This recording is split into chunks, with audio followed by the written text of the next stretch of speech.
In this episode of Travels with the Bondi Vet, Chris takes the plunge into mysterious waters. That is absolutely incredible. Comes to the aid of a tropical turtle.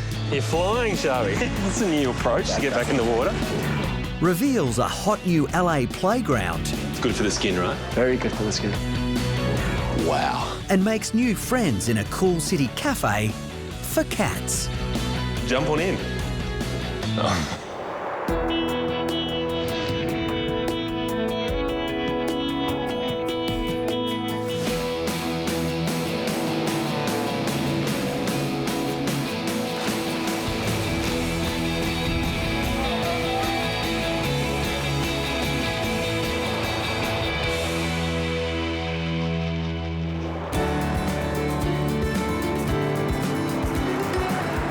Around here, sinkholes are everywhere.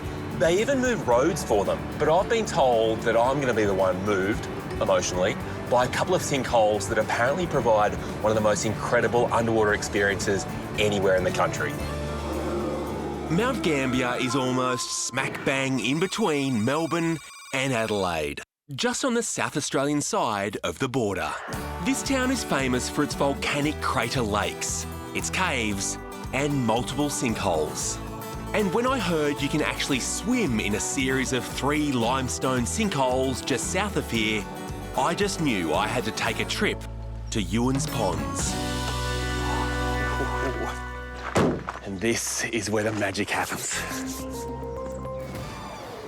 Oh. I was expecting a little more than what looks like a farm dam. Looks like I'll need a local, like Ross, to explain what makes these ponds so special. Ross, have I just travelled all this way to swim in a farm dam? Yeah, definitely not. This is what we call a karst spring, and this is where the groundwater comes to the surface. And it has done over thousands of years, and it's really clear. But we need to talk about the temperature. Exactly how cold is it in there? 14 degrees. Yeah, just 14 degrees. Oh, well, wetsuit, I guess. Yeah, no, definitely wetsuit. There's no doubt about that. I'm just going to go and change. Righto. Yep. So, it's all right now. It starts to drain in, and then the water starts to fill it up, and oh, yeah. We're acclimatising. But I'm in now, so let's see what all the fuss is about. Putting your head underwater for the first time is amazing and completely unexpected. The water is so clear, it looks like air, so it actually feels like you're floating above a meadow. This could be the closest I've come to actually flying. But swoop down a little deeper and you come across creatures you wouldn't normally find in a paddock. This guy's a Glenelg spiny crayfish, and they're actually endangered. Down here, the water is so crystal clear, the sunlight can penetrate all the nooks and crannies. So the plants that grow here are some that you would never normally find underwater. And if you look closely, it even seems like they're breathing.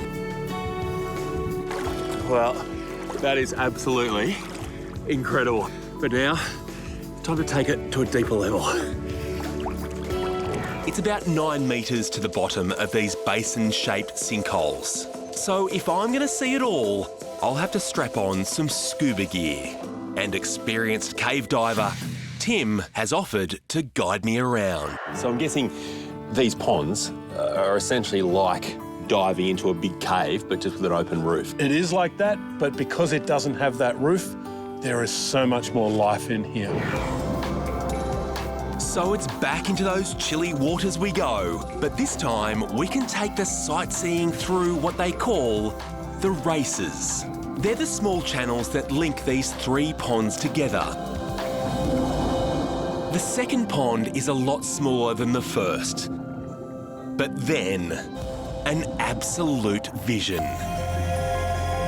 The third pond really does feel like something from another world. And there's an opportunity to catch a glimpse into the life of a cave diver without any associated claustrophobia. What a privilege to be part of this crystal clear oasis. Oh, wow. You know, I never thought stepping into a pond would be a portal into this amazing underwater world. It's like an alien landscape under there and just has to be seen to be believed. Tim, thanks so much, mate. That was a pleasure. We're going to get back down there. Let's go.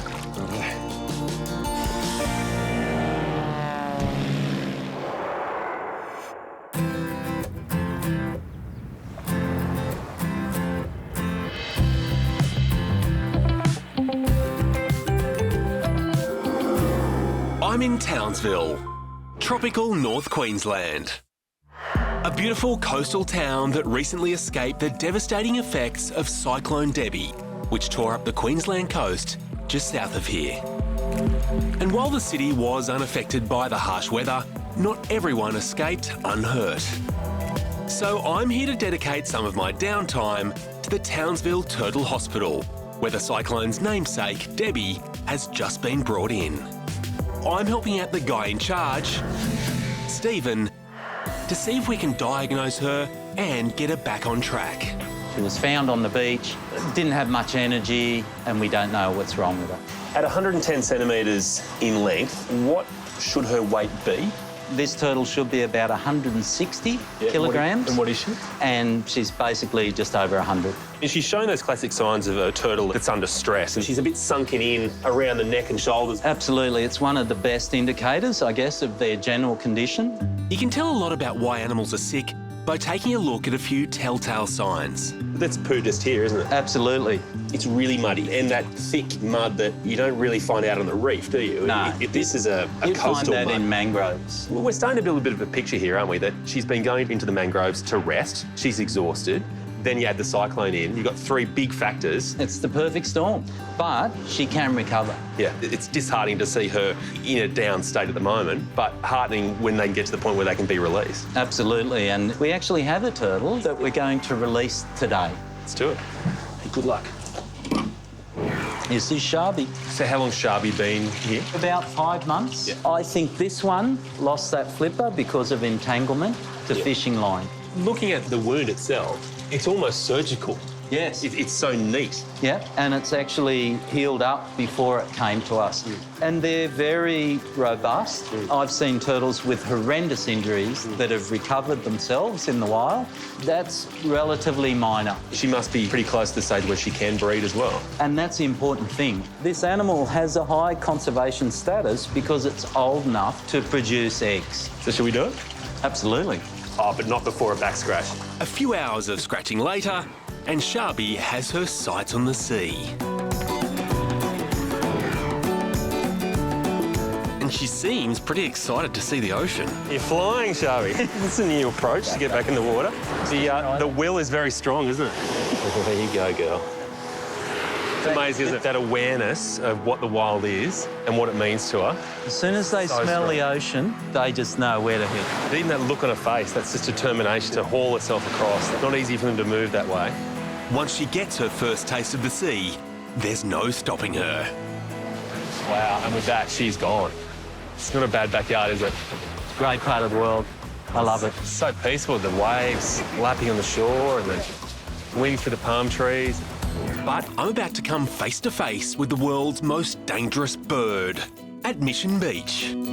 Cassowary carer Graham has been monitoring these two orphans, Anna and Steve, since they came into the Gardeners Beach Rehab Centre as chicks, and I'm giving him a hand on his rounds. All jokes aside, we actually have to be quite careful in here because cassowaries, quite seriously, have killed people before, so we're going to take all the necessary measures and just see how we go. While Australia's largest flightless bird is cute, in a prehistoric turkey kind of way, it's important to be wary of the cassowary. These guys can run up to 50 kilometres an hour, swim and jump up to 2 metres high.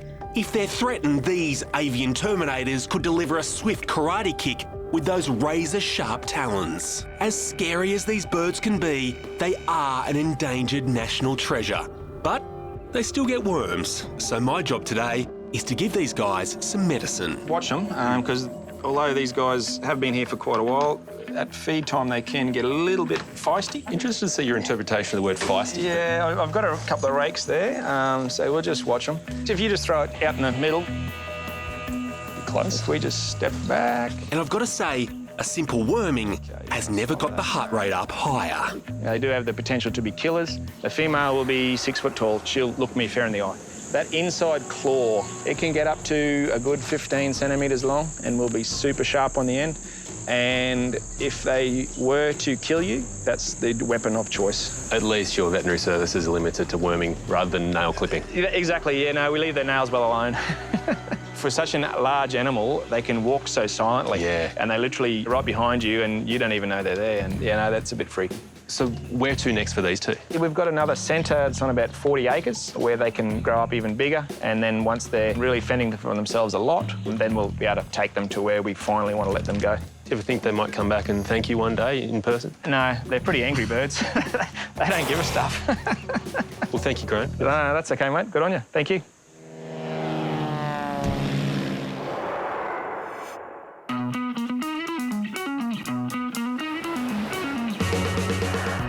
LA might have some pretty well-known neighbourhoods, Hollywood, Beverly Hills, Malibu, but I bet you haven't heard of the craziest of them all, K-Town. I got to LA thanks to Air New Zealand, and K-Town, which is actually Koreatown, is situated between Hollywood and downtown. It's one of LA's hipper suburbs. LA City Hall designated this area as Koreatown in 1978, after South Korean immigrants started settling in the area in the 1960s. Ironically though, it's got far more Latinos than Koreans. But more importantly, it has the highest concentration of nightclubs and restaurants in Southern California. There's so much to see and do here, so showing me around is chef and K-Town's unofficial mayor, Chris O.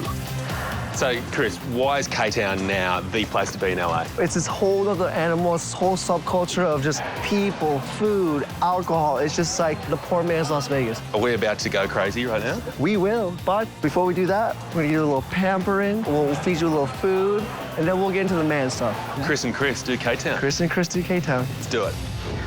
Pampering it is. So Chris is taking me to a Korean day spa called We Spa, where he's made me a booking with a Mr. Lee. Nice to meet you. So far, he looks pretty harmless. You like my shirt? But there is a slight communication breakdown. Say it, you're gonna get naked. Oh, why is he doing this? Yeah!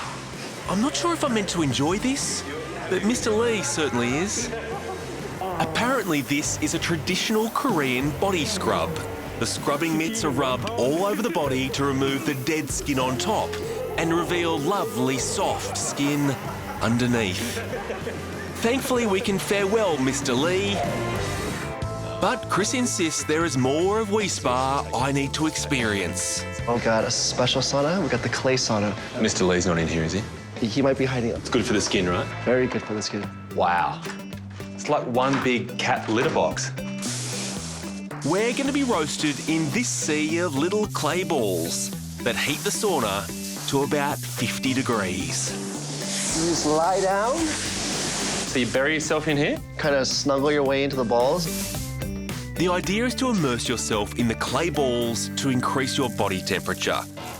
It's supposed to stimulate the lymphatic system and help you detox. I've now been scraped and slow roasted. Yep. It's got me thinking about food. Surely as a chef, you can do something about that? I can do more than something about that. Good. I've asked Chris for a typically Korean lunch, so he's taking me to a place called Tobang. Once again, I'm in the hands of the other Chris, so I probably shouldn't be at all surprised when a plate of blood sausage arrives on the table. You can really taste the blood. Oh yeah, right? What's this one here? Just try it. It's delicious. It's delicious. It's kind of chewy. Finally, something I know. Just a bit of rice and kimchi. And do me a favor, take it and start shaking it. Like hard. There you go.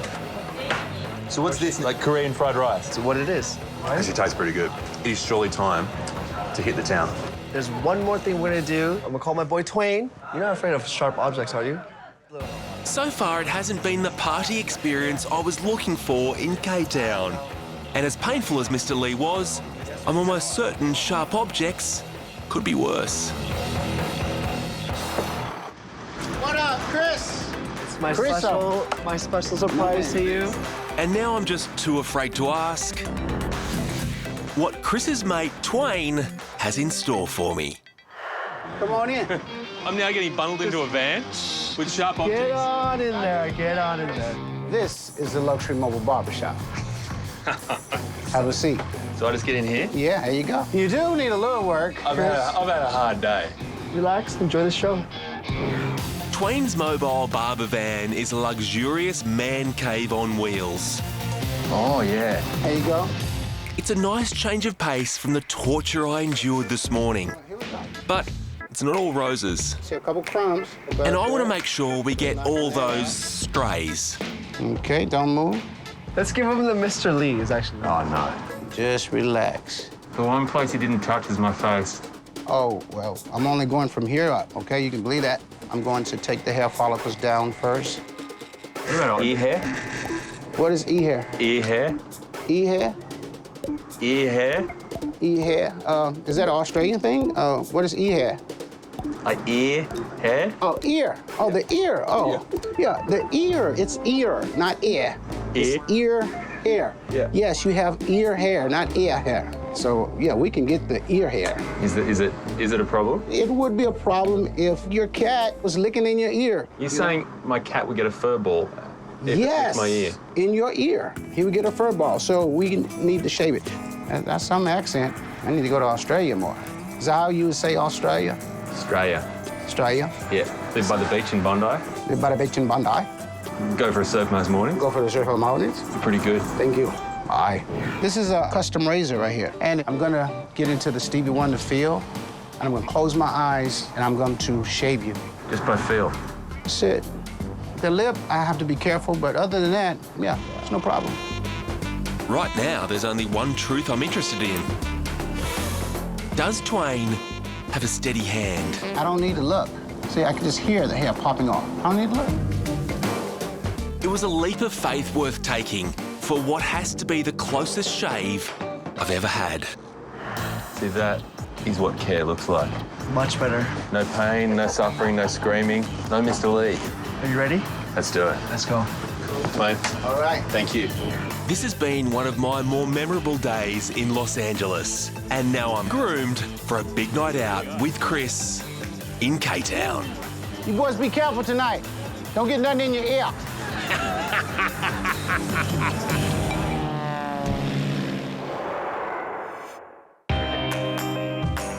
Being on the road can get a bit lonely, especially when I'm missing my cat Cricket. But it's here, hidden amongst the laneways of inner city Melbourne, that I may have found the perfect solution. Nowadays, it seems like we all need something to get ourselves through the day. Some people demand a strong flat white, while others just need a four-legged friend. But if you're both, oh, have I got the place for you.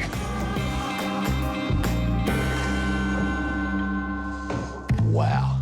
The pawless and patless can now clock up some cat time in their coffee break at Melbourne's inner city cat cafe, home to 16 rescue cats. It's win-win because these little guys get daily cuddles in the comfort of their own home. Should have booked ahead. Most of the seats are taken. Hey guys, mind if I... Bit of a clicky crowd. Okay. Hi. Yeah, first time. Ordering is just like in a regular cafe. I'll have a cappuccino. But the glossy pictures on the wall aren't of dishes you can order. And can I get a side of Lexi? The concept of the cat cafe first began in Taiwan. With the difficulty of finding an inner city rental that allows animals, cafes like these are the perfect antidote. Visitors are limited to 15 people at any one time, so that cats will always outnumber the humans. Thank you. And Lexi's ready to see you. Oh, okay. Yeah. Chosen well. Seems my coffee date's playing a little hard to get. I didn't order the grass. So it's not for you, it's actually for Lexi. Oh, perfect. While us humans prefer it in our juices, Not going to come over here? wheatgrass really has the wow factor for cats. No? And it's attracted quite a crowd.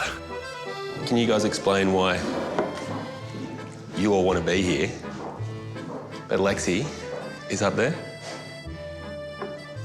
Missing out? Does it taste better because it's Lexi's? Table's kind of full. She might be fashionably late, Decided to join us, did you? Sure. Jump on in. but Lexi has finally come to the table. Well, hello. Yes, we did have an appointment. Hello. Do you mind? Do you mind? Just...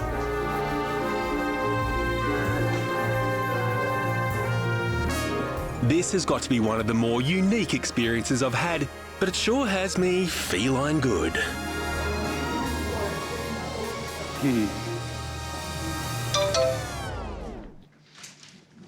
Sorry.